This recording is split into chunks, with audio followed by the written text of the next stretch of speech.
Carlos Alcaraz and Jannik Sinner's Wimbledon final closes Grand Slam sliding doors. The All England Club, London, here they are again, 5 weeks later. Jannik Sinner and Carlos Alcaraz will walk onto centre court for the Wimbledon final Sunday, just over a month after their French Open final classic. At the same time, they will float further away from the rest of the field at the top of their sport. Before they duelled for 5 hours and 29 minutes on the Roland Garros clay, that match already had a Pyrrhic quality for the rest of the ATP Tour. One of Alcaraz and Sinner had to lose that final. And Sinner eventually lost it in one of the worst ways, having held 3 championship points and having served for the title.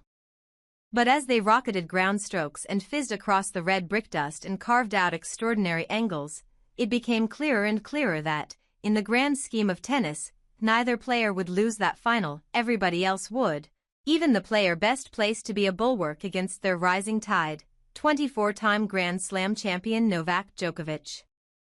He lost against Sinner at Roland Garros and has done so again at Wimbledon, both times in the semifinals. Djokovic, 38, who was compromised by injury on the grass against Sinner this year, just as he was last year against Alcaraz in the final here, refused to put that down to ill luck in his post-match news conference. "I don't think it's bad fortune. It's just age, the wear and tear of the body. As much as I'm taking care of it, the reality hits me right now, last year and a half, like never before, to be honest," Djokovic said.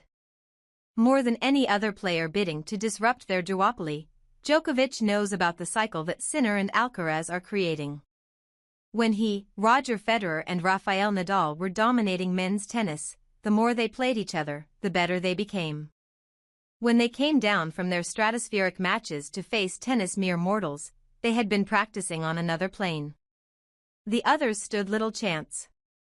But their dominance, alongside Andy Murray's continual presence in the late stages of Grand Slams, had another effect. They locked other players out of the experience of being in a semifinal or final of a major, let alone losing one, and when that experience did come, these debutantes were thrown onto the biggest stage against its biggest characters. Sinner and Alcaraz, as a duo, can't have the same impact, but the more finals they play, the fewer the other players can play and use as experience. And the more finals Sinner and Alcaraz play, the harder it becomes for those in the tier below to meet them there. Djokovic takes the past 18 months as the new reality, but going back to the 2024 Australian Open better illustrates how Alcaraz and Sinner have eradicated what could have been sliding doors moments at the Grand Slams. Alcaraz and Sinner were on the same side of the draw at 3 of the 4 majors in 2024, the French Open, Wimbledon and the US Open. In Paris, they met in the semifinals. Still, between them, they won all 3 events.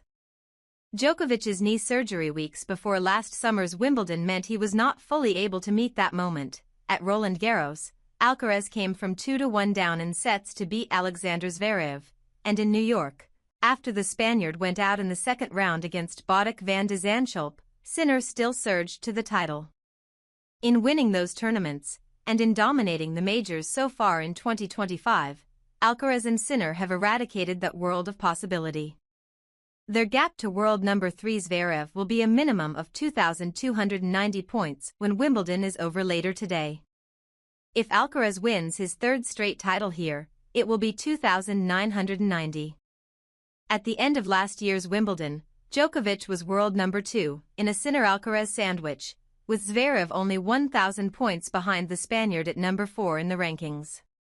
In the ATP race to Turin, which counts points won this season, Sinner is nearly 2,000 points ahead of number 3 Djokovic, despite missing 3 months serving a doping suspension.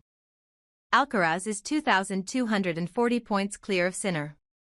They are less established as number 1 and number 2 than entrenched, guaranteeing themselves seedings on the opposite side of majors draws and making it more likely than not that, for anyone else to win a Grand Slam title, they will have to beat them both in the process. Nobody has done that yet. So as they walk onto center court in a few hours for another final that one of them has to lose, the feeling remains that, at large, all Alcaraz and Sinner really do is win.